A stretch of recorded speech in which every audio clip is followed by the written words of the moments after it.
adopter une attitude positive au quotidien. Alors, par rapport à ceux qui étaient là dans la salle juste avant avec Mathieu, j'ai entendu notamment que dans le Kaizen, la 12e clé, c'était que l'amélioration était continue et commençait par chez soi. Et là, justement, ce qu'on va avoir ensemble dans cette heure, ça va être vraiment beaucoup des clés qui nous concernent, nous, pour pouvoir justement être plus, nous, dans le bien-être et du coup, dans cette coopérativité, dans cette efficacité. Alors, qu'est-ce qu'on va voir? Donc, des clés très concrètes que, quelque part, vous connaissez déjà. Donc, je vais aussi vous inviter un peu à vous y associer parce qu'il y en a que vous connaissez, d'autres peut-être que vous allez découvrir. Mais parfois, on oublie, comme quelqu'un le disait aussi, des compétences qu'on a. Et pour élargir toujours le champ du possible et aussi être plus heureux dans notre vie. Alors, en quelques mots, donc moi je m'appelle France Doutrio et donc je suis ingénieure agronome. J'ai travaillé au Pérou, en Algérie et puis en France. Et puis, en France, donc un endroit, mon compagnon, une fois c'est lui qui me suivait, cette fois-là c'est moi qui l'ai suivi, j'ai démissionné et puis j'ai trouvé du travail et puis j'ai hésité à prendre ce poste. C'était dans un cabinet conseil autour des différentes applications des produits agricoles. Et pourquoi j'ai hésité? Ça avait l'air intéressant, mais j'ai eu donc 2 entretiens d'embauche avec 2 des dirigeants. Et il y avait un mais. C'est que, je sais pas, je chantais pas bien ce qui s'était passé là. Et donc, je me souviens très bien avoir dit à mes amis, voilà, j'y vais, mais c'est pas. Et puis, très vite, oui, j'ai trouvé que le travail était intéressant, mais tout aussi vite, j'étais pas bien dans ce travail.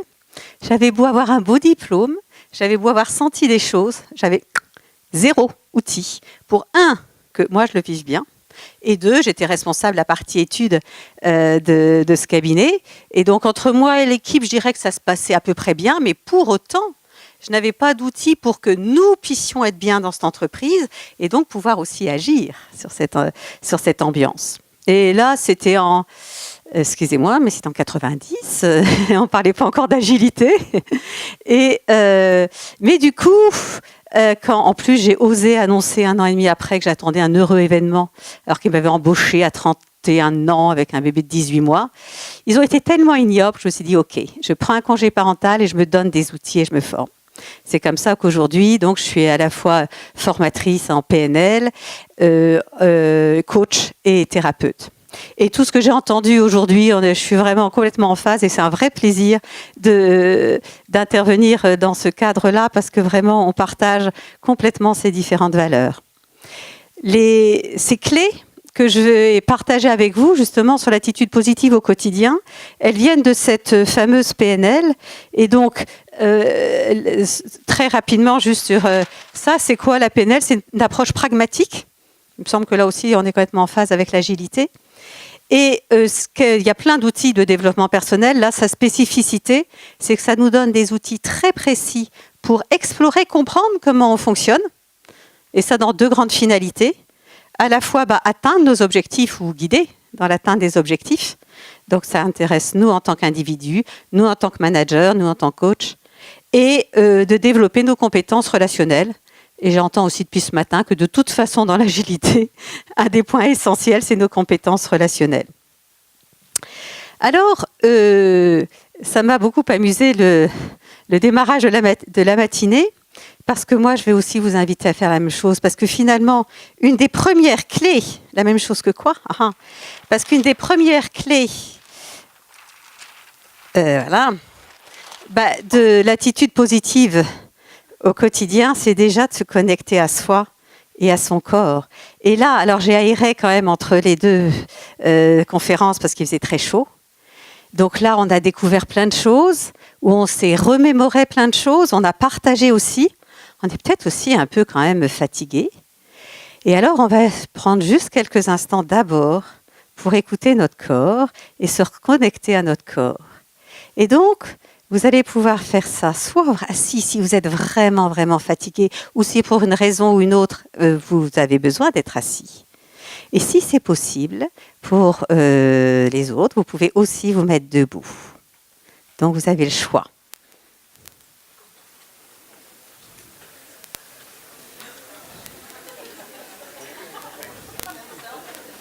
Et comme la parole se libère vite, n'est-ce pas? Et donc, et là, je vais vous inviter juste à prendre d'abord quelques petits instants avec vous-même. Et peut-être, par exemple, alors même ceux qui sont assis peuvent le faire, là, juste passer d'un pied sur l'autre. C'est amusant, hein? Mais ce matin, on a fait des choses qui ressemblent. Juste pour, comme si vous portez la caméra interne au niveau de vos deux plantes de pied, simplement pour les sentir. Et puis, une fois que vous avez fait ça, vous pourrez arrêter de faire ce balancement et continuer simplement à sentir la sensation de vos deux plantes de pied. Et d'être dans cette conscience-là. Et puis, de vos plantes de pied, en gardant la conscience de vos plantes de pied, eh bien, de remonter dans vos chevilles, dans vos mollets, dans vos genoux, qui soient droits ou qui soient pliés, dans vos cuisses, votre bassin, et voilà, en gardant vraiment la conscience de toutes vos jambes, jusqu'au ventre, et souvent on parle du centre de gravité, le centre de notre ventre, et vraiment dans cette conscience-là, vous pouvez vous dire à l'intérieur de vous ou à voix haute, comme vous voulez, je suis présent, je suis présente. Et puis en continuant à élargir votre champ de conscience à l'ensemble de votre abdomen, le plexus solaire, tout votre dos, votre poitrine, de prendre le temps aussi, on parle aussi du centre du cœur, là, en étant là-dedans, de vous dire je suis ouvert, ouverte, et donc présent, ouvert. Et puis on continue à élargir notre champ de conscience aux épaules. Alors souvent, elles sont remontées, donc vous pouvez les décontracter s'il y a besoin, les relâcher. À votre cou, à votre tête, et comme si, là, quand bien même il fait chaud, vous mettiez un peu de fraîcheur là dans la tête, d'oxygène dans la tête. Et là, en allant dans le centre de votre tête, ou en faisant comme si vous pouviez aller dans le centre de votre tête, de vous sentir alerte, éveillé. Et là, du coup, d'être présent, ouvert, éveillé. Ça, c'est une petite chose que vous pouvez faire de temps en temps. Et du coup, ça vous permet aussi de sentir, oh bah quand même, je suis fatiguée.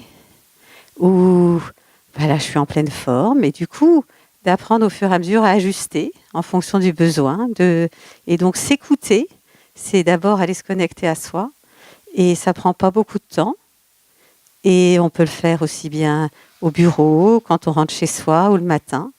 C'est juste une petite chose. Mais c'est une chose qui nous permet de nous recentrer. Et puis, comme aujourd'hui, c'est à la fois donc optimiser notre potentiel, mais aussi partager, eh bien, je vous invite à vous tourner vers un de vos voisins. Et ceux qui sont loin, bah, vous allez vous rapprocher. Et d'abord, juste de prendre un contact visuel, de regard à regard. Et puis, je vais vous proposer ce que vous allez vous dire, si vous voulez bien. Là, quand vous avez établi ce regard, alors que vous êtes toujours présent, ou à peu près présent, ouvert, éveillé, juste dire à votre partenaire, je suis présent ici. Et l'autre aussi vous dit ça. Et alors, vous pouvez juste dire, aussi curieux que ça puisse paraître, et c'est bon de te voir ou c'est bon de vous voir, comme vous voulez. Et c'est OK de rire si vous avez envie de rire.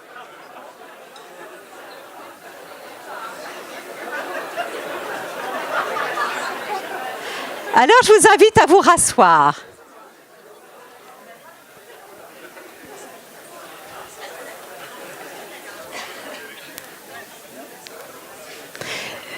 C'est peut-être quelque chose qu'on n'ose pas toujours se dire, que c'est bon de se voir, mais c'est peut-être confortable d'entendre que c'est bon pour l'autre de nous voir et que c'est bon pour nous de voir l'autre. Et qu'on a parlé beaucoup d'intelligence collective, de l'importance de tout cet échange entre nous. C'est complètement dans cette énergie-là, je crois. Ça, c'est une première petite clé, mais qui pour moi est vraiment, vraiment importante. Et assez accessible. À la fois connexion au corps, présent, ouvert, éveillé, s'écouter, mais là aussi, j'ai ajouté le partage, puisqu'on est vraiment dans l'enjeu relationnel. Et que du coup, ce partage, il se fait d'autant mieux, cette communication, que, voilà, je suis présent, ouvert, éveillé. Alors, une autre petite clé, c'est que, par exemple, nous sommes tous ici aujourd'hui. Donc peut-être hier soir, ou peut-être ce matin, ce qui m'intéresse, c'est de savoir, là, quand vous vous êtes projeté, puisque personne ne nous a obligés, n'est-ce pas? Nous avons tous choisi de venir. C'est quoi ce que vous aviez en tête? Que vous alliez vous réjouir? Que vous alliez apprendre? Que vous alliez, je pense à la question aussi qu'on nous posait dans un atelier ce matin, tiens, comment je saurais que je suis content de ma journée? C'est ça que vous aviez en tête? Ou c'était, ah mon Dieu, comment je vais faire pour me garer? Ah oui, alors il va falloir que je parte plus tôt. Ah oui, alors par rapport aux enfants. Et puis alors, il va peut-être faire chaud. Alors, il va faire chaud, il va pas faire chaud. Il faut que je prenne un manteau, un pull ou pas un pull. Puis alors, est-ce que je vais avoir la place dans cet atelier? C'était quoi ce que vous avez choisi en tête de regarder? Et c'est fréquent, ça. Je me souviens de quelqu'un que je coachais, qui était dans une phase... certains des collègues là, qui parlaient du carnet de santé, on dirait l'anémie. Là. Alors là, il n'y avait plus trop de motivation. Et on était un lundi. Et je lui dis, alors, j'ai une question qui m'intrigue. C'est que là, on est là à cette heure-ci. C'est quoi la prochaine satisfaction vers laquelle vous allez? Et alors là, du fond du cœur, elle me dit, c'est vendredi soir.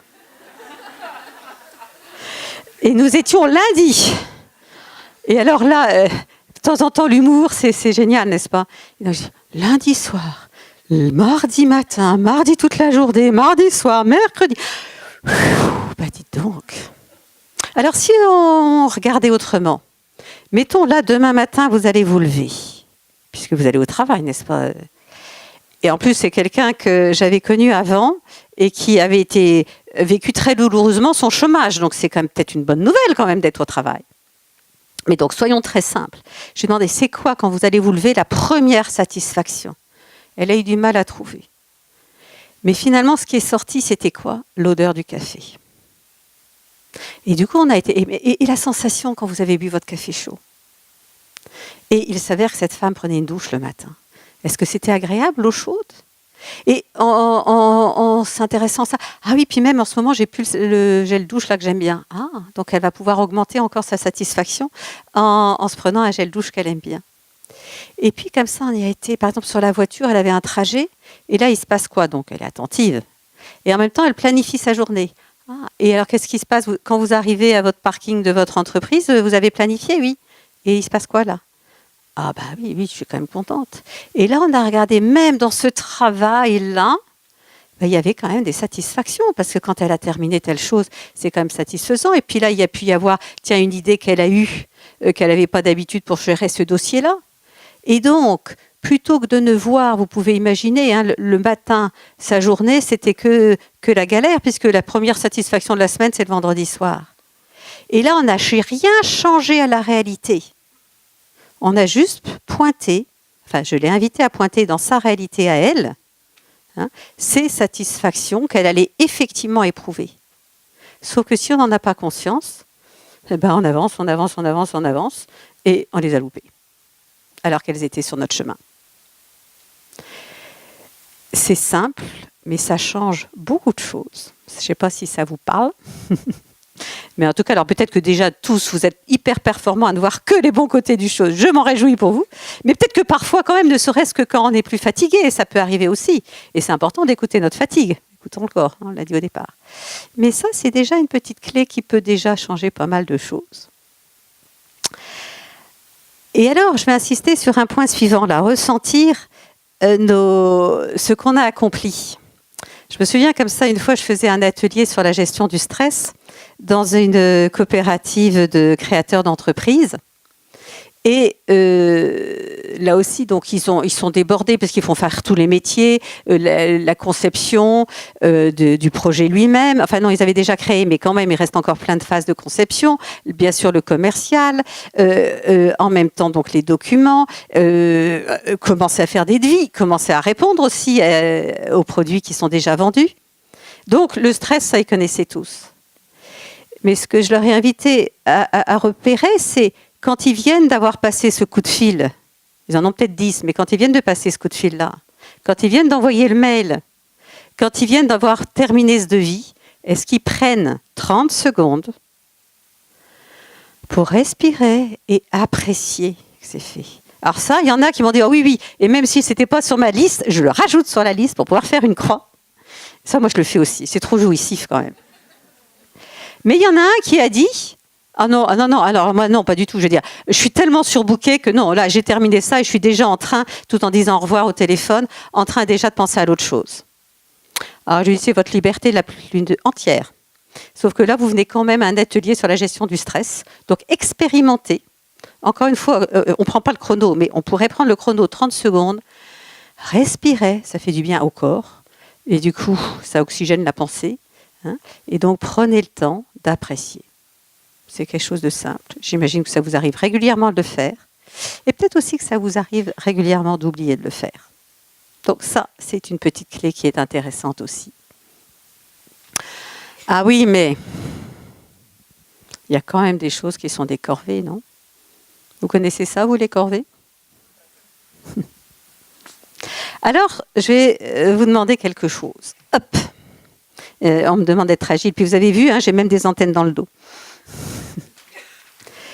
Est-ce que parmi vous, quelqu'un, même les stylos sont agiles ici, est-ce que parmi vous, quelqu'un est très motivé, mais fondamentalement, pour que ce soit son travail, que ce soit une activité loisir, de sport ou autre? Quelqu'un a ça? Une motivation forte? Oui, là-bas? Ok. Vous pouvez nous dire, c'est quoi votre motivation? Alors oui, mais je vais vous demander d'en choisir une d'abord. Le sport. Et c'est quoi comme sport? Art martial. Donc je vais poser des questions. C'est quoi votre prénom? Robin. Mais vous pourrez le faire aussi par rapport à... Vous avez tous quand même au moins une motivation qui vous plaît. Ok. Et donc Robin, quand là, vous n'êtes pas en train de faire un art martial, mais là, quand maintenant vous vous connectez à ça, il se passe quoi en vous? Ah, il est satisfait. Et vous avez des images? Il se passe quelque chose là?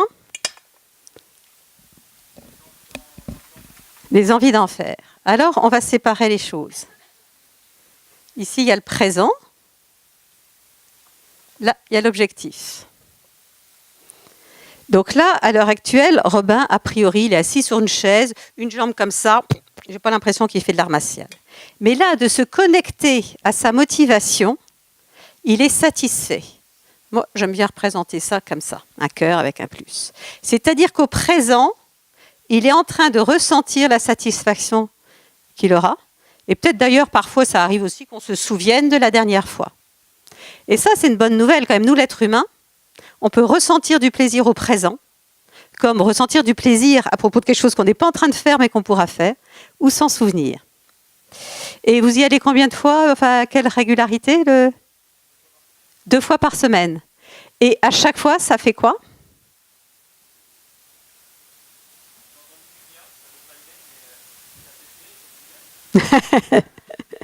Ok.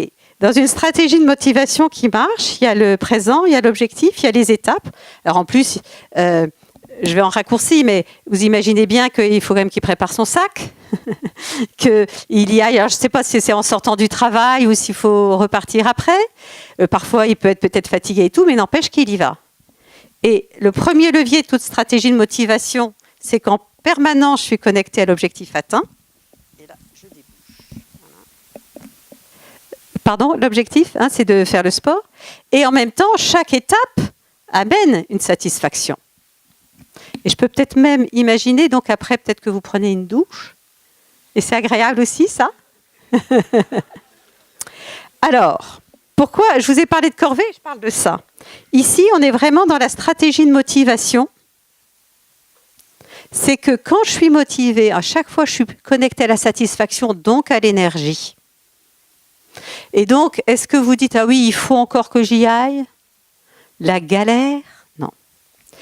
Alors, vous avez peut-être pu penser quelques instants aussi à une motivation que vous avez. L'expérience de Robin, elle est unique? Ou vous aussi, vous vivez quelque chose comme ça?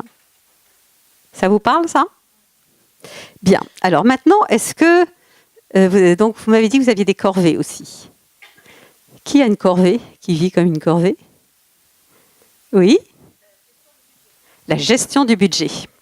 Et donc, et ça, quand là, alors que vous êtes ici, c'est pas le moment de gérer le budget. Mais donc, je vais refaire une autre ligne du temps, toujours le présent. Vous le faites quand même ou vous aimez tellement pas ça que vous repoussez? Hein? Donc attention, là je suis en train de parler des corvées qu'on fait. Parce que des corvées, ah oui, il faudrait faire les carreaux, mais enfin, on s'en contente très bien, on a oublié de les faire. Bon, au bout de 6 mois quand même. Ou quand il commence à faire le printemps, là quand même c'est dommage, on ne voit plus les fleurs. Mais donc, je parle là des corvées qu'on fait. Donc là, votre prénom? Adeline. Là, rien qu'à penser maintenant à la gestion du budget, ça fait quoi dedans? Du stress, du travail en plus, beaucoup de papier. Et donc, j'ai une question. Le travail en plus, les papiers, à ce moment-là, quand vous dites ça, vous voyez le budget géré ou tout ce qu'il y a à faire pour pouvoir atteindre l'objectif que le budget soit géré? Qui sont à faire. Et donc, ici, elle a un certain nombre d'étapes pour atteindre l'objectif qui est gérer le budget. Sauf que là, alors je crois qu'il ne marche pas bien le noir, mais...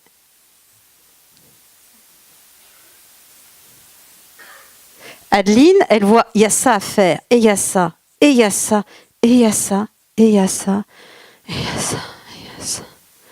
Et là, donc il y a du stress. Et là, il va falloir mobiliser mon énergie. Et pour ça, et pour ça, et pour ça. Pourtant, elle le fait. Donc il y a un moment donné, quand même, il est géré ce budget. Et donc, si elle le fait et qu'elle ne reporte pas comme pour les carreaux, c'est bien que, au final, quand ce budget est fait, il y a quoi ?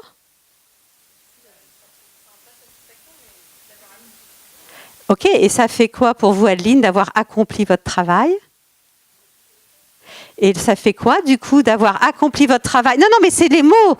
Et donc, d'avoir... Mais c'est très intéressant parce qu'on entend les critères, justement. Accomplir son travail, maîtriser. Donc, ça veut dire que c'est important pour vous, Adeline. Et ça fait quoi, du coup, quand ça y est, c'est fait, d'avoir accompli votre travail, d'avoir maîtrisé? Non, mais ça fait quoi? Soulagement? Mais donc, soulagement, c'est plutôt quelque chose du côté plus agréable que le stress. Hein? Donc, on ne va pas peut-être mettre un grand cœur, mais il y a quand même un plus. Vous êtes d'accord? Sauf que, mais vous n'êtes pas la seule, hein, sauf que quand, et là, vous vous dites, Robin disait j'ai envie, hein, ça me donne envie d'aller faire mon art martial. Là, c'est j'ai envie, non? C'est que vous le dites comment, ça? Je dois le faire. Je pense que ça vous parle aussi à certains autres. Hein. Ce n'est pas forcément le budget, c'est la relance, c'est le compte-rendu de réunion, c'est le logiciel avancé, c'est la préparation de la réunion, je ne sais pas quoi. Hein. Donc ici, c'est je dois le faire. Et si Adeline, qui n'est pas plus masochiste que quelqu'un d'autre, le fait, c'est parce que pour elle, c'est important d'accomplir son travail et de maîtriser ce qu'elle est censée maîtriser. Donc, ce qui est juste dommage, c'est que quand je me dis, ou quand Adeline se dit, ou quand nous disons « je dois », il y a la modulation aussi « il faut hein, », c'est pareil. « Je dois », « il faut », c'est le même tabac. Quand je me dis ça, je vois tout ce que j'ai à faire, et donc l'énergie qu'il va falloir, plutôt que de me connecter soit au plaisir, soit au moins au soulagement. Alors après, chacun, c'est avec ses mots, soulager, libérer, ou au moins conscience professionnelle. Et là, il y a une satisfaction, peu importe les mots. Mais il n'empêche que alors elle ne va pas forcément dire j'ai envie de faire mon budget, mais ça peut être qu'est-ce que serais-je soulagée? Et en tout cas, pour moi, c'est important de maîtriser et d'accomplir mon travail. Et donc, du coup, si quand vous allez vers ça, vous voyez votre budget fait, vous vous connectez. Et là, on peut reprendre la flèche rouge. C'est pas grave, ça. Hop! Et on voit le but atteint. Et là, on est dans j'appelle ça du développement durable. Parce que là, l'énergie, elle se recycle. Et chaque étape me permet de voir que je me rapproche de mon objectif. Donc, c'est toujours intéressant dans tout ce qu'on a besoin. Là, on parlait d'indicateurs. Plusieurs fois dans la journée, j'ai entendu, c'est important dans l'agilité de repérer des indicateurs. Repérons nos propres indicateurs et soyez attentifs sur le « il faut, je dois ». Et basculer dans, alors, soit j'ai envie parce que ça me fera plaisir, ou c'est important pour moi pour telle raison et donc j'ai au moins envie que ce soit fait. Et là, vous visualisez l'image atteinte. Ça a du sens, ça ? Donc, vous pouvez mémoriser ces schémas. Ils sont simples et c'est juste le reflet de notre réalité. Donc, c'est ça que j'appelle transformer les corvées. Parce que maintenant, et si je fais la dernière petite étape avec Adeline, là, je ne sais pas quand vous devez gérer votre budget, c'est pour quand? Enfin, il y a des échéances de temps en temps. Oui? Mais c'est quand la prochaine échéance, par exemple? D'accord? Vous pouvez faire ça pour votre corvée. Du coup, maintenant, de savoir que, bien sûr, il y a des tâches qui vont être nécessaires que vous fassiez, mais quand vous savez, parce que pour vous, c'est vraiment important d'accomplir votre travail et de maîtriser, et que vous pouvez voir là, la semaine prochaine, quand ça y est, votre budget sera fait, est-ce que c'est la même sensation à l'intérieur? Hein? C'est un peu notre vision, quand même. Donc voilà, ça peut aider. Alors, on passe à une autre petite clé, sauf qu'elle est presque pleine, ma bouteille. Mais je vais peut-être boire quand même un peu. Mais je ne vais quand même pas boire jusqu'à la moitié. Mais c'est la fameuse idée de la bouteille à moitié pleine et à moitié vide. Et il y a plusieurs choses à dire là-dessus. J'ai cette bouteille en main et je vais vous poser une première question à vous tous. Si je vous demande de comparer cette bouteille avec, par exemple, ce paperboard, et je vous demande de trouver un élément de comparaison entre cette bouteille et ce paperboard. Alors, qui a déjà trouvé un élément de comparaison? La couleur, et donc avec le feutre, donc il y a du bleu, c'est-à-dire un point commun. Il y en a d'autres qui ont trouvé une autre comparaison? Oui? Les deux sont recyclables.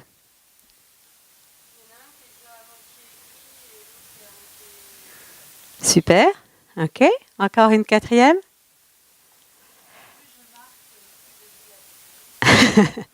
Donc, il y a quelque chose de particulier, c'est qu'il y a un point commun entre toutes les personnes qui ont donné des réponses. C'est quoi le point commun?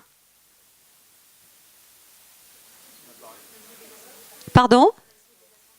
Oui, c'est-à-dire que le point commun, c'est que les gens ont vu un point commun entre cette bouteille et ce paperboard.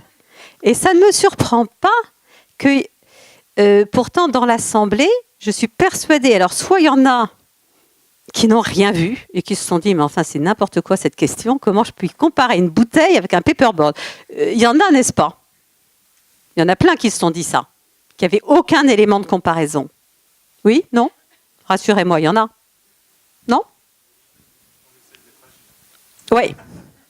Mais est-ce que, ceci dit, il y en a qui ont vu des différences ou qui n'ont vu que des différences? Oui? La taille. Il y avait d'autres différences possibles? La forme? Quoi d'autre encore? La finalité, c'est ça? Oui? Donc, et moi, je vous ai bien demandé un élément de comparaison. Je ne vous ai pas demandé en quoi ça ressemblait. Or, comparer Pierre et Paul, c'est que par exemple, Pierre et Paul, ça va être deux hommes, mais qu'ils n'ont peut-être pas la même taille, ils n'ont peut-être pas le même âge. Or, dans notre fonctionnement du cerveau, c'est une fonction qu'on fait extrêmement souvent, de comparer. Vous ouvrez les rideaux, le store le matin, tiens, soit vous avez écouté la météo, c'est pareil, soit c'est différent.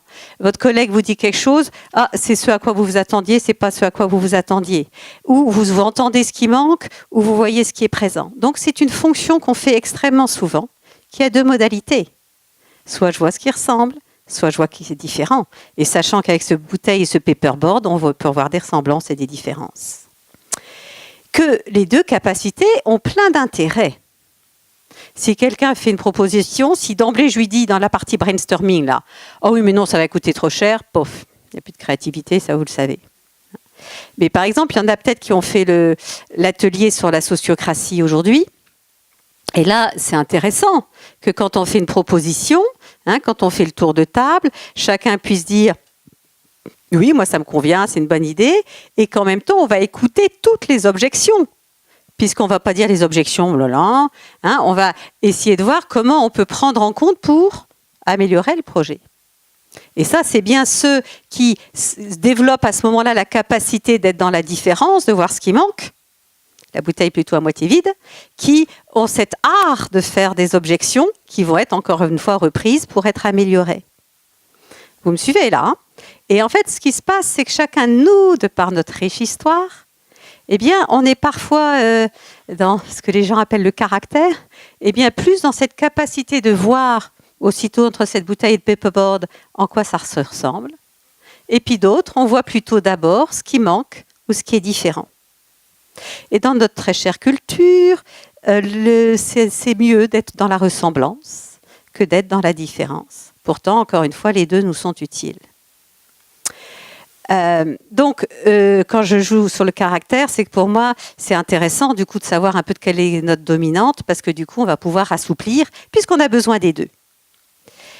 Ceci dit, quand je suis en lien avec l'attitude positive, si à un moment donné, je suis un peu coincée du côté de la différence, quand mon collègue me donne son rapport, je ne vais voir que les fautes d'orthographe, que ce qui manque, mais on avait dit ça aussi, et puis que cette phrase-là, elle est quand même mal tournée, et puis je t'avais demandé ce matin, c'est cet après-midi, ce qui, dans la communication, n'est pas optimal, mais qui, même dans soi-même, de ne voir en permanence à ce moment-là que ce qui ne va pas, bah, c'est quand même plutôt une source d'insatisfaction que de voir aussi ce qui était bien dans ce rapport. La réalité, c'est bien sûr les deux. Et donc, c'est intéressant d'être attentif, si soit parce que c'est ma dominante personnelle, soit parce que j'ai une période un peu plus compliquée dans ma vie, ou que je suis un peu démotivée, ou que où je suis pas en forme, ou je suis fatiguée. La pente est glissante vers ne plus voir que ce qui est différent et ce qui manque. Donc, c'est important d'être attentif à ça. Et là aussi, c'est quoi ce que je regarde ? C'est un petit peu en lien, pas seulement, mais un petit peu en lien de voir que les problèmes que j'ai évoqués le matin, là, que les satisfactions. Est-ce que ça vous parle ? C'est important que si votre cher collègue ou votre cher partenaire de vie est dans la différence, c'est pas de vous dire « mais qu'est-ce qu'il est enquiquinant ?» Parce qu'encore une fois, la différence est intéressante. C'est la question de dosage. Mais si vous basculez dans la différence, entraînez-vous aussi à voir ce qui est présent. Je pense comme ça à quelqu'un d'autre que j'avais coaché et qui, dans un premier temps, elle était au chômage, donc elle le vivait très inconfortablement par rapport au manque de reconnaissance, par rapport à ce sentiment d'être inutile, et puis par toutes les inquiétudes. Et pour faire des projets de vie, tout ça, c'est pas simple. Puis ensuite, elle a un CDD. Alors sur le moment, elle est contente, mais après au quotidien, ah bah oui, mais quand même un CDD, construire le futur, c'est quand même toujours pas simple. Et elle ne voyait plus que ça. Et le CDD se transforme en CDI. Et puis elle oublie vite que c'est ça qui est présent. Ah oui, mais quand on regarde le monde économique, quand même, tout est incertain. Donc c'est vrai. Mais elle oubliait de voir ce qui était présent, ce qui lui avait tellement manqué avant. Donc, c'est intéressant parfois de se poser la question, est-ce que j'arrive à voir ce qui est présent, quoi ? Ça me rappelle, tiens, je ne sais pas pourquoi ça me vient là, mais il y a quelques années, parce que là, mes enfants sont grands, ils ne sont plus à la maison, mais il n'y a rien dans le frigidaire. Oh, il y avait des yaourts nature, mais il n'y avait plus les viennois au café ou au chocolat. Il n'y a rien dans le frigidaire. Donc, sachons voir les yaourts nature. C'est ça, savoir ce qui est présent. S'il y a des questions ou des partages d'expériences, n'hésitez pas. Il faut juste que je regarde un peu l'heure.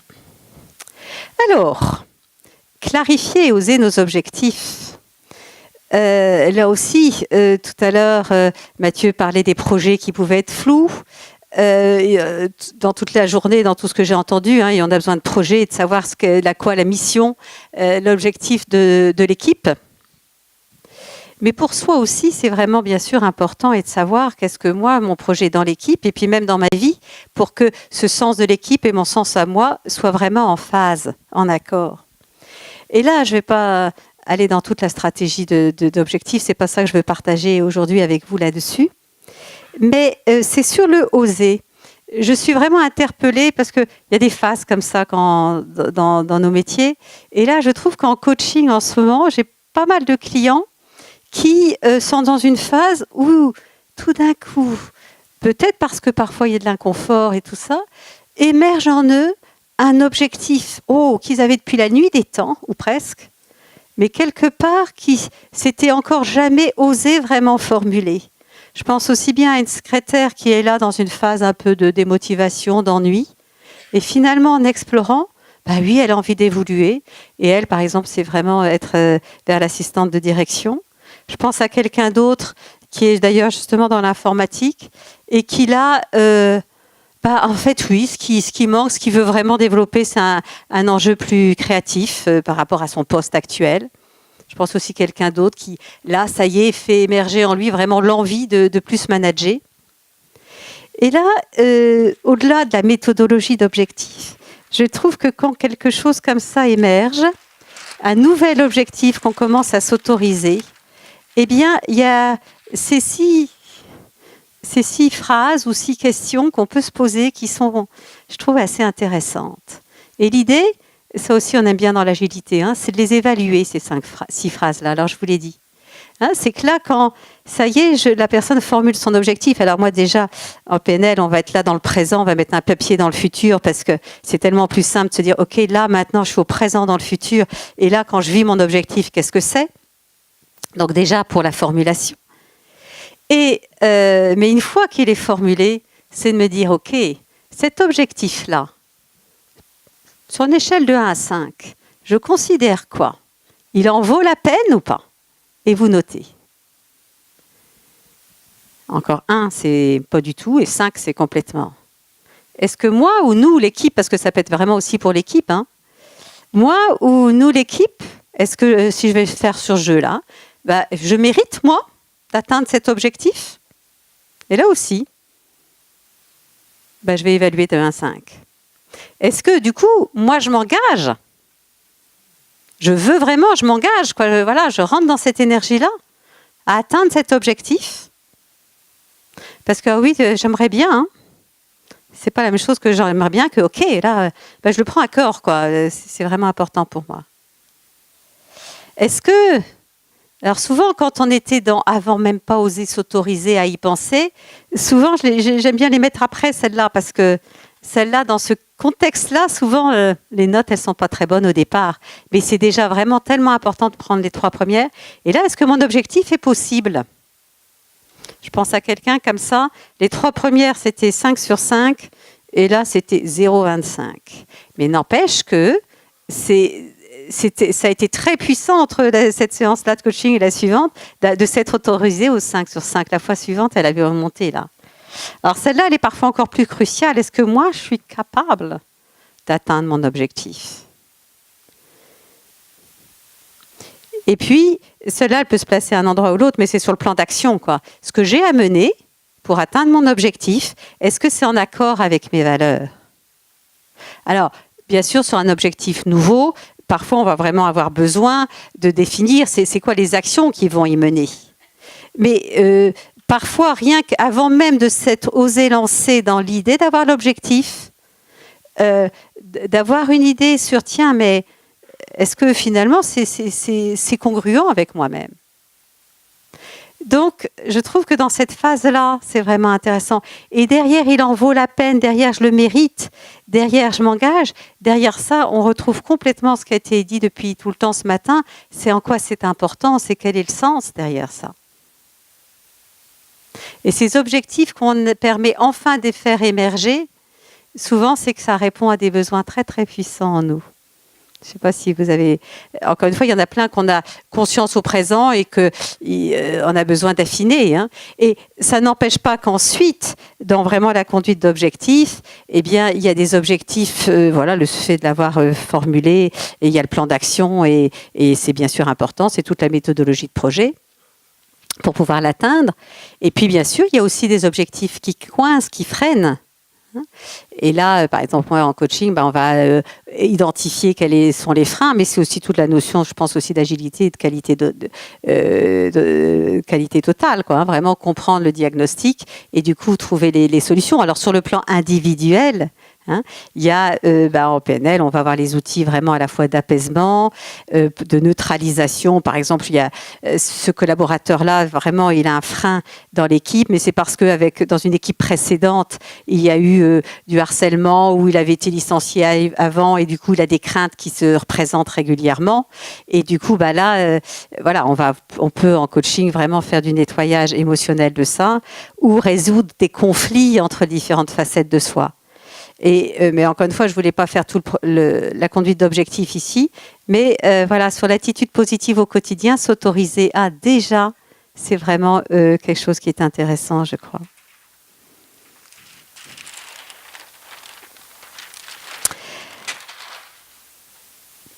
Alors, toujours dans ces projets qu'on a, il y a plusieurs façons de se parler à soi-même. Alors, lundi, mardi, je terminais une formation de PNL et mardi, il y avait un examen, on appelle ça une certification. Et puis lundi, un peu avant la fin de la journée, il y a des stagiaires qui me disent « Oui, alors ça se passe comment ? Et alors on peut prendre les notes, on ne peut pas prendre les notes et tout ?» Et puis je réponds des questions auxquelles j'avais déjà répondu depuis plusieurs mois. Mais enfin là, c'est normal, c'est la veille, je réponds. Et alors, je vois des visages, les traits qui descendent vers le bas, les sourcils qui se creusent, les yeux qui deviennent ternes, on respire plus bien. Ouh là là là là là là. Et je demandais, qu'est-ce qui se passe là ? Donc, le stress. Et alors, à la fois, dans ce stress, et je vais revenir après sur les films, donc sur le cinéma, j'y reviens après, mais au-delà du cinéma, et là, vous vous dites quoi ? Il ne se disait plus, ça va bien se passer, je peux vous dire. C'était, j'ai pas réussi. Oh, et puis alors, je vais être dans la confusion. Et puis, mon Dieu, c'est difficile. Et puis, là, et ainsi de suite. Et donc, ils n'étaient pas en train de s'encourager, je peux vous dire. Donc, on a relevé ces phrases, ce que j'aime bien appeler les phrases virus, parce qu'elles sont quand même d'une efficacité redoutable. Là, j'ai pas eu l'occasion d'y assister, mais je sais qu'il y avait agilité au collège. Et j'ai fait pas mal de formations aussi sur les stratégies d'apprentissage avec des professeurs et tout ça. Et celui qui se croit bon élève et que là, il a son devoir de maths et où il y a par exemple plusieurs petits exercices, il met plus du tout en place les mêmes stratégies que celui qui se croit pas bon élève. Et que là, on a un outil qui permet bien d'identifier ça. Ça s'appelle les niveaux logiques de Diels. C'est là, dans un certain environnement, qu'est-ce que je fais ? L'action, le vécu. Mais la stratégie, c'est comment je m'y prends, pour quelle valeur et quelle croyance, et qui je suis, et quel est le rapport au monde, le sens. Et là, je suis en train de vous parler du niveau des croyances. C'est-à-dire que là, mes très chers stagiaires, lundi soir, ils sont passés du « bon, je devrais pouvoir réussir » à « mon Dieu, mais ça va être difficile, je ne vais jamais y arriver ». Et quand ils se disent ça, alors certains étaient même montés au niveau de l'identité, en certains réminiscences scolaires. Oh, de toute façon, je suis nulle. Et là, vroup, alors là, ils mettent plus du tout en même... Ils s'imaginaient plus mettre les mêmes stratégies. De même, encore une fois, que l'élève qui se croit bon élève, quand il voit son truc de maths, tac, il fait le lien. Ah oui, ça, je l'ai vu hier. Ah mais ça, j'avais compris du premier coup. Ah ça, j'ai bien révisé. et celui qui change là de croyance au niveau de l'identité, qui se dit je suis convaincu que je suis mauvais élève, de toute façon je suis nul en maths, eh bien le même devoir, alors ça j'avais pas compris. Ah, puis ça j'ai essayé de faire, mais alors, c'était quoi? Oh mais ça c'est compliqué. C'est-à-dire que dans les 2 premières minutes, enfin la première minute, suivant les croyances que j'ai, alors plus elles sont hautes, plus elles sont redoutables, si elles sont limitantes, eh bien, je mets en place des stratégies complètement différentes et le résultat, il risque pas d'être le même. Et c'est là ce qui était en train de se passer avec mes très chers stagiaires. Donc, je les ai fait, allez, ce serait quoi du coup la phrase qui serait aidante? Alors, ils ont été très créatifs, c'était « ça va bien se passer ». C'était « ah oui, j'ai bien travaillé, donc je dois pouvoir réussir ». C'était, ah oui, il y en avait une qui était rigolote, j'aurais pas pensé à celle-là. Alors c'est vrai que moi j'étais sereine, et il y en a qui ont dit, bah, France est sereine, donc elle a confiance en nous. Alors il y en a d'autres qui ont ajouté, ah oui, puis comme ils ont travaillé ensemble en petits groupes, oh bah les autres m'ont fait des compliments, donc je dois pouvoir réussir. Donc vous voyez, le champ est très vaste. Et alors, du coup, comme on avait d'abord, ils étaient assis, donc ils étaient passés par les phrases très négatives. Là, je leur demande d'imaginer des phrases positives. Et du coup, je les ai tous fait bouger dans la salle, hein, pour ne pas rester au même endroit. Et je les ai invités à choisir, j'avais écrit là sur le côté, ces phrases qui avaient émergé. Et là, de prendre le temps, ok, si vous n'y croyez pas, il y a 2 mots-clés, c'est vous faites comme si. Ok, vous faites comme si vous y croyez, que ça va bien se passer, ou que il y en avait une, c'était j'étais sérieuse, alors je vais réussir. Allez-y, faites comme si c'est possible. Et du coup, comment vous voyez votre journée de demain? Et comment ça se passe? Et les sourires sont remontés sur les visages, la respiration s'est adoucie. Et le lendemain, j'étais très contente de pouvoir ouvrir le champagne le lendemain soir. Alors, parce qu'ils avaient travaillé quand même tout au long du parcours qu'ils avaient intégré. Je voudrais juste quelques instants. Là, ça vous arrive comme ça de vous donner des phrases positives ou des phrases négatives. Vous êtes d'accord? Donc, je voudrais qu'on fasse une toute petite expérimentation. Qu'est-ce que je vais prendre? Hop.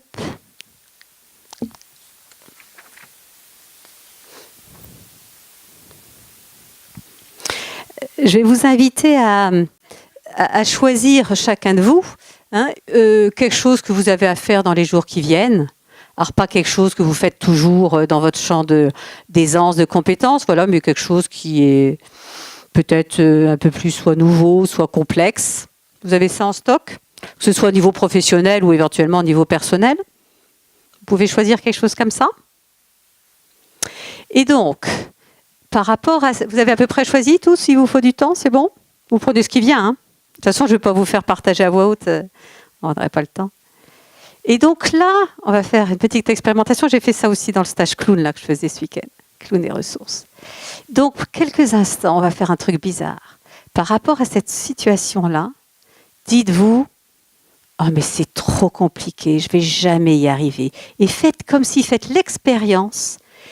Parce que si ça vous arrive jamais, peut-être que vos collègues, ça leur arrive, donc c'est intéressant aussi d'expérimenter ça pour comprendre les autres. Dites-vous quelques instants là par rapport à cette chose, cette action que vous allez faire un jour, là bientôt, je ne vais jamais pouvoir y arriver. Vraiment comme si c'est ça qui devient vrai, comme si c'est ça votre conviction, comme si c'est ça votre réalité. Prenez le temps là, juste quelques instants avec vous-même, je ne vais jamais pouvoir y arriver. Et je voudrais juste que vous observiez, quand vous êtes vraiment, si vous jouez le jeu, là, ça, je ne vais jamais pouvoir y arriver. Si dans votre tête, c'est plutôt clair ou sombre, si c'était plutôt plein de couleurs ou plutôt vers le noir, comment vous respirez? C'est comment l'énergie en vous? C'est quoi ce que vous projetez? Ok? Alors maintenant...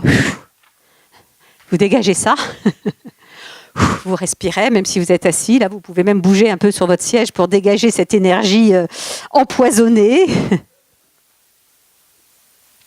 Et puis, vous pouvez choisir, soit ça va bien se passer, soit je vais avoir du plaisir à le faire, soit je vais peut-être trouver même des bonnes idées, je vais trouver des bonnes idées pour le faire. Hein, choisissez une phrase, vraiment une de ces trois-là ou une que vous souhaitez, mais une phrase vraiment encourageante. Et maintenant, même si ce truc-là est un peu compliqué, faites comme si cette phrase que vous choisissez, vous y croyez. Faites comme si vraiment, pour vous, c'est une évidence, ça va bien se passer, je vais m'amuser à faire ça, je vais trouver des bonnes idées, je vais réussir. Prenez vraiment le temps que faire comme si c'est une évidence pour vous. Et du coup, laissez-vous sentir tout ce que ça change dans votre corps, dans votre respiration et dans les images que vous vous projetez et du coup dans l'émotion que vous vivez.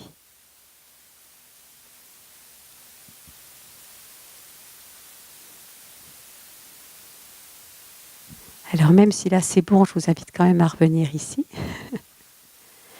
C'était différent, n'est-ce pas? C'est quelque chose qu'on sait. Mais ce que j'aime bien dans cette petite chose-là, c'est que, je ne sais pas parmi vous, peut-être que pour certains, ça reste quand même un peu difficile cette chose-là, mais que de faire comme si vous y croyez, est-ce que pour certains, le fait de faire comme si vous y croyez, ça change quand même votre vision des choses? Oui? Il y en a d'autres aussi pour qui ça change? Et c'est incroyable, ces deux mots-là, le comme si. Si je fais comme si je crois que je peux réussir, ça m'aide déjà. Ça ne veut pas dire que je vais complètement réussir. Mais je suis dans une énergie plus fluide, je respire mieux et je vais plus facilement accéder à mes informations ou à mes compétences dont j'ai besoin. Et puis si vous êtes toujours, parce que vous avez déjà travaillé là-dessus, c'est peut-être juste une petite expérimentation pour vous souvenir que les gens avec qui vous travaillez, avec qui vous vivez, parfois ils sont, voilà, hein, quand vraiment on est convaincu d'une croyance limitante, sur le moment on n'y arrive pas. Mais peut-être aussi vous pouvez leur transmettre le comme si. C'est OK par rapport à ça? Alors, juste encore deux petites choses, mais en encore quelques instants. La salle de cinéma. Alors on dit que c'est Méliès ou les frères Lumière qui ont inventé le cinéma. Ben non. Nous, l'être préhistorique que nous avons été, attendez, on se fait des films en permanence et les effets spéciaux, on connaît tous, mais objectivement on connaît tous.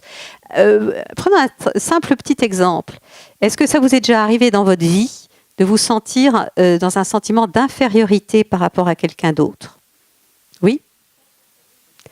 Eh bien, peut-être qu'aujourd'hui, c'est fini par rapport à cette personne-là. Ou peut-être pas.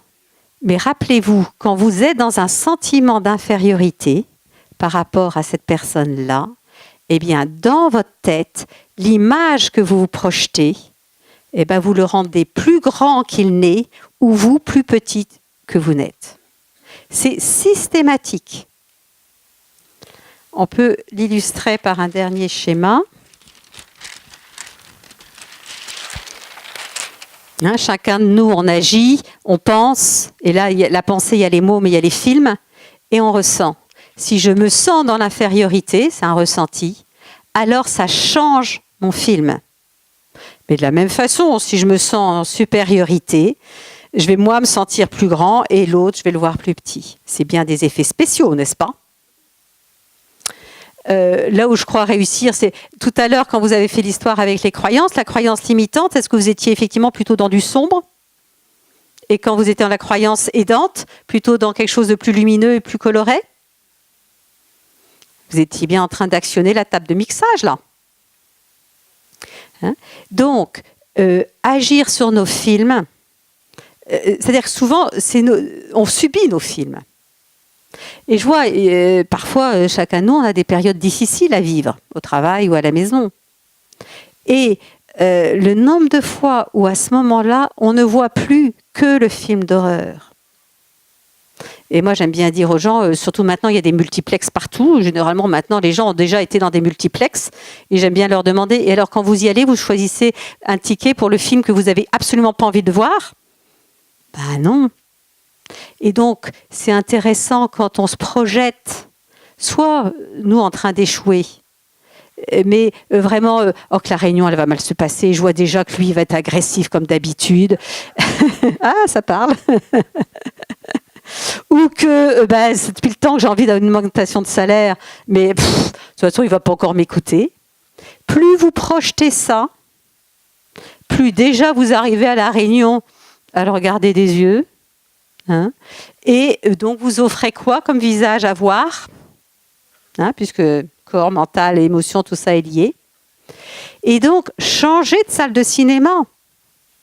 Ah oui, mais dans ce cas-là, souvent, on s'est fait que le film d'horreur. J'accompagne aussi régulièrement des gens sur la réussite à des concours, à des examens, mais ça peut être aussi à des entretiens. Et le film d'horreur, ils ont pu le faire, hein, eux qui bafouent, qui réussissent pas à l'entretien. Donc c'est là tout l'intérêt du travail sur l'objectif, de se construire. Hein. Le film de moi en train de réussir, on n'est pas sûr qu'on va réussir. Hein. Un examen encore, ça dépend de nous. Un concours, ça dépend comment je me situe par rapport aux autres.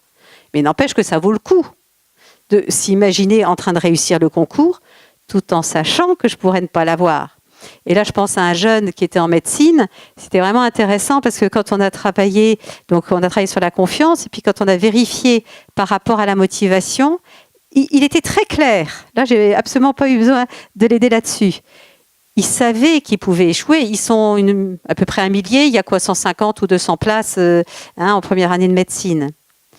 Mais ils se rendaient compte qu'à chaque fois qu'ils projetaient le film, où, oui, mais je pourrais très bien ne pas l'avoir, et puis si ce jour-là, je suis moins en état ressources et tout ça, ça crée une telle perte d'énergie. Alors du coup, c'est dur d'aller bosser et tout ça, et que quand ils se projetaient le film, mais je peux réussir, et bien là, allez, je bosse, je suis concentrée et j'y vais.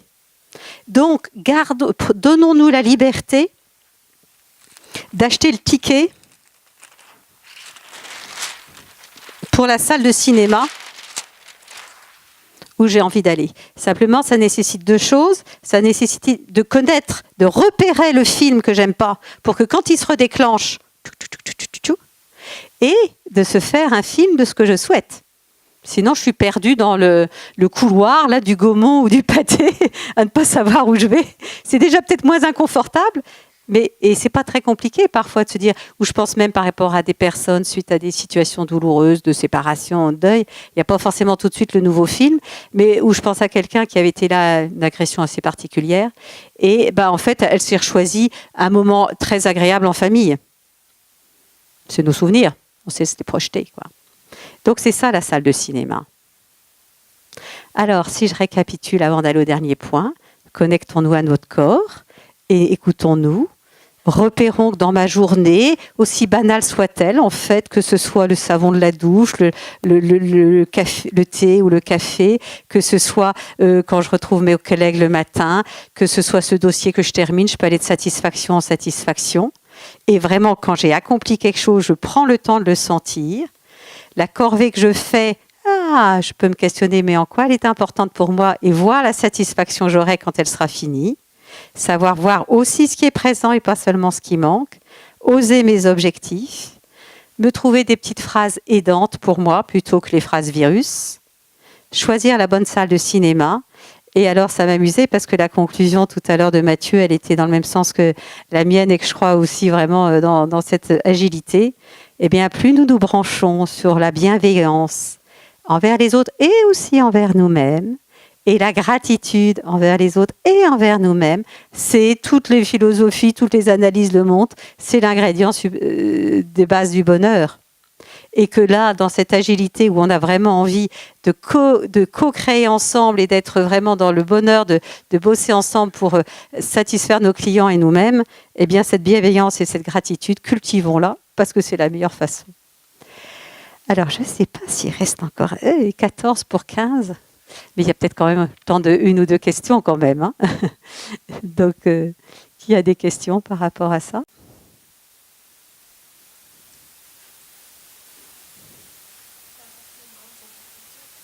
Ça apporte une grande satisfaction. Ah j'en suis ravie. Merci. Oui ? Alors, il y a des périodes de vie et puis il y a des gens, donc sachant qu'encore une fois, notre caractère, c'est pas quelque chose d'immuable, on peut bouger.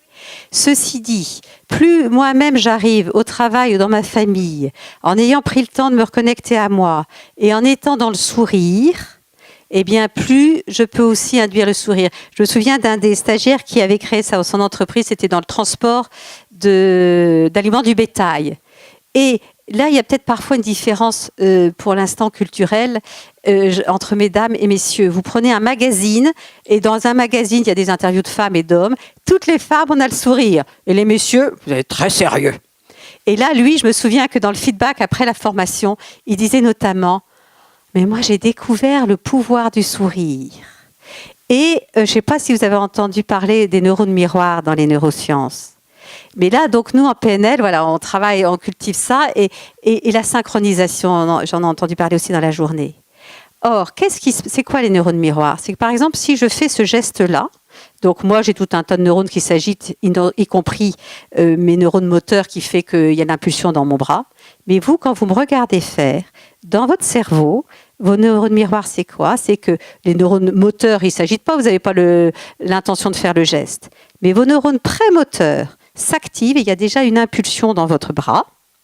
Mais pas seulement les neurones prémoteurs, il y a aussi les neurones chez vous, dans votre modèle du monde, qui sont liés à l'intention de ce geste, pour vous, et aux émotions liées à ce geste. Donc rien que si j'arrive, moi, plutôt détendue, en sachant m'écouter, être à l'écoute des autres, on n'a pas parlé de communication, mais voilà, ça en fait partie, eh bien, j'offre à voir aussi un visage plus détendu, j'offre à voir ce sourire, et donc, si la personne me regarde, j'active chez elle aussi, eh bien, les neurones dans l'intention du sourire, comme les neurones dans le sens du sourire chez elle. Et donc, pour changer les autres, on n'a pas le pouvoir sur les autres, mais plus j'offre à voir quelque part une détente, plus je permets ça. Et c'est amusant parce que ça m'a vraiment amusé, je vous dis, lundi soir, quand un des stagiaires a dit « France, elle est détendue, c'est donc qu'elle nous fait confiance ». Et c'est vrai que je me suis dit, bon oui, moi je suis détendue avant cette certification. Alors c'est pas moi qui la passe, sauf que je peux vous dire, il y en a peut-être d'autres ici qui parfois dans leur métier font passer des examens et autres. On est vachement plus content si vraiment les stagiaires ou les élèves réussissent et qu'on peut leur remettre leur diplôme, que quand on constate, bah non, c'était pas ça, quoi. C'est bien plus. C'est comme des recruteurs. Moi, je connais aussi des recruteurs. Si dans la journée de recrutement, ils ont trouvé des bons candidats et puis ils se disent c'est bon, bah, ils sont satisfaits. Plus que si je me souviens d'un ami qui, à la fin d'une journée, qui bah non, on n'a vraiment retrouvé personne. Voilà. Donc déjà ça, cultivons déjà ça. Et puis je pense aussi que les principes d'agilité, ils donnent aussi beaucoup de clés après pour favoriser. Mais cultivons-nous pour cultiver les autres, quoi. D'autres choses encore?